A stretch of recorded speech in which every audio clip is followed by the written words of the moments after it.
Hello friends, welcome to our channel Radha Devi kitchen. నేను మీ కృష్ణ. ఎలా ఉన్నారండి అందరూ? నేను చాలా బాగున్నాను. మీరందరూ ఇంకా బాగుండాలని భగవంతుని మనస్ఫూర్తిగా కోరుకుంటున్నాను.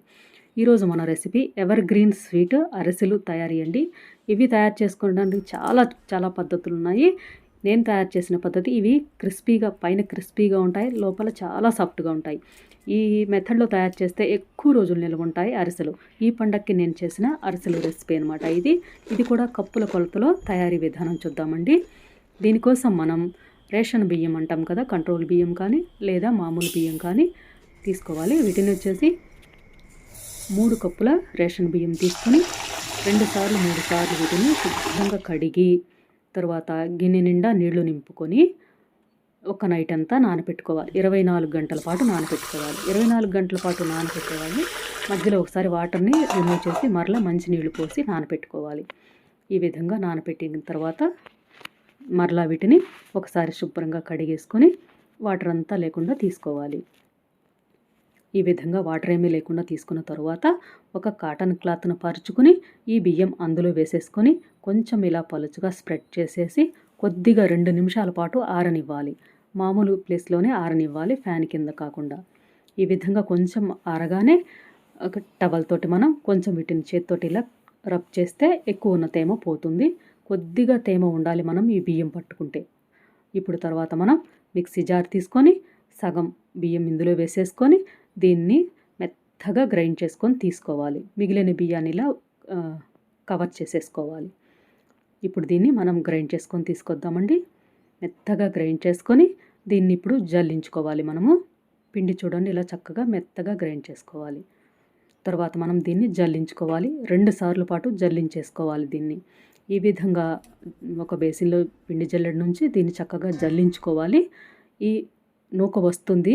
ఈ నూకని మిగిలిన బియ్యాన్ని వేసుకొని మనం మరలా గ్రైండ్ చేసుకోవాలి.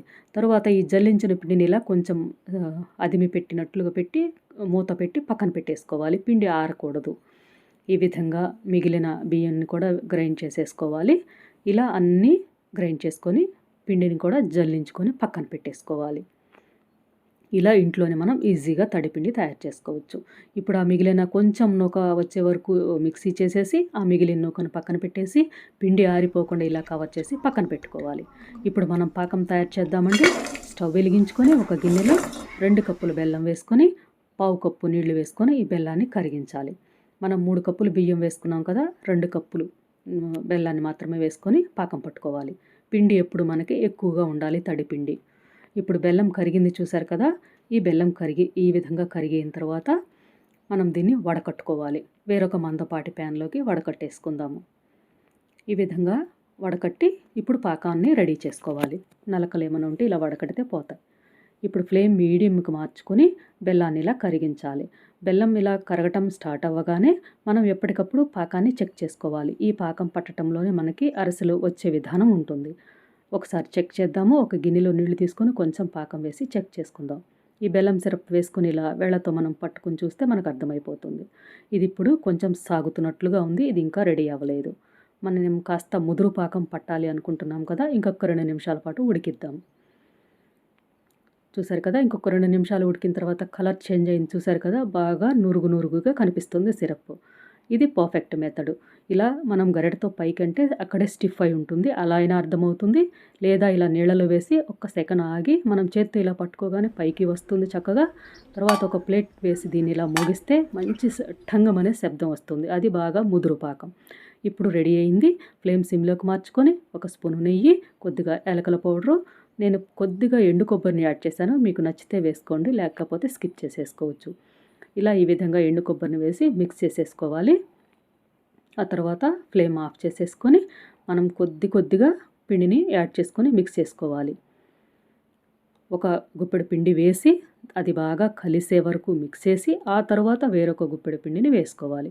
ఈ విధంగా పట్టినంత పిండిని వేసుకోవాలి. ఒకసారి వేసేసుకోకుండా కలపటం కష్టమవుతుంది. అలా వేసుకుంటే ఒక గుప్పెడు వేసి మిక్స్ చేసి మరలా పట్టేంత వరకు చూసుకొని మిక్స్ చేసేసుకోవాలి.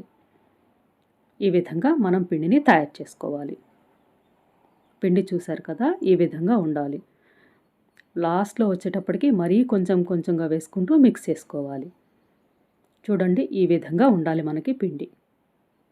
ఇప్పుడు ఇదంతా ఒక చోటకి చేర్చేసుకుందాము. మనం పిండిని ఇలా కొంచెం తీసుకుంటే చక్కగా ఇలా బాల్ లాగా వచ్చేసేయాలి. అప్పుడు మనకి పర్ఫెక్ట్ కన్సిస్టెన్సీ అనమాట. ఇప్పుడు దీన్ని పక్కన పెట్టుకుందాం. పిండి చూసారు కదా, కొంచెం పిండి మిగిలింది మనకి. దీన్ని పక్కన పెట్టేసుకొని ఈ పిండి అంతా ఒక చోటకి చేర్చేసుకొని కొద్దిగా నెయ్యిని స్ప్రెడ్ చేసేసి ఈ పిండి మీద దీన్ని పక్కన పెట్టేసుకుందాము. పిండి ఆరిపోకుండా ప్లేట్తో కవర్ చేసి పక్కన పెట్టేసుకోవాలి. తర్వాత కొంచెం ఆరాక పిండిని ఇలా ఒక ప్లాస్టిక్ పేపర్ మీద కొంచెం నెయ్యిని అప్లై చేసేసుకొని రెడీగా పెట్టుకోవాలి.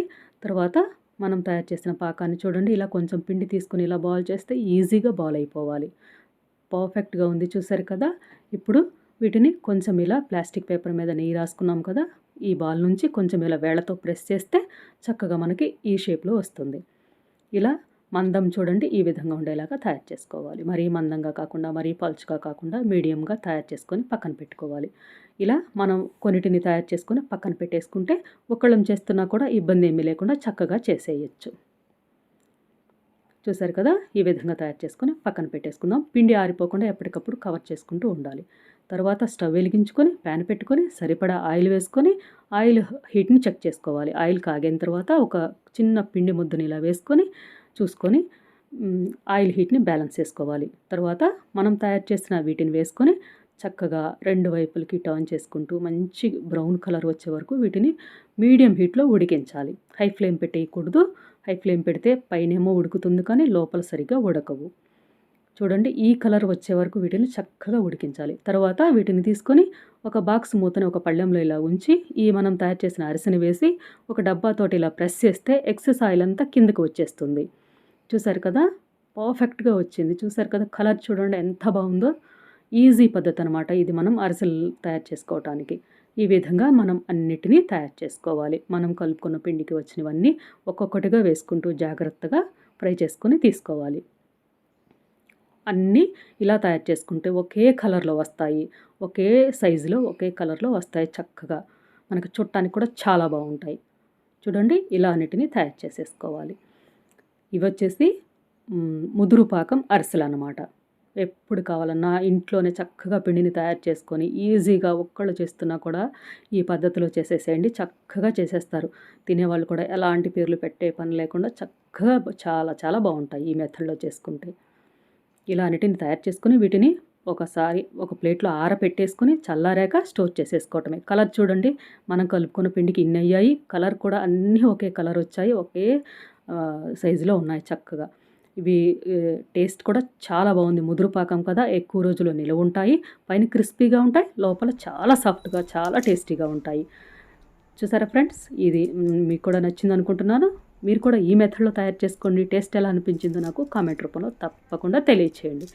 మీరు కూడా తయారు చేసుకుని టేస్ట్ ఎలా ఉందో నాకు కామెంట్ రూపంలో చెప్పండి. అలాగే ఈ రెసిపీని ఈ వీడియోని మీ ఫ్యామిలీ ఫ్రెండ్స్కి రిలేటివ్స్కి షేర్ చేయండి. మన ఛానల్ని తప్పకుండా సబ్స్క్రైబ్ చేసుకోండి. Thanks for watching friends.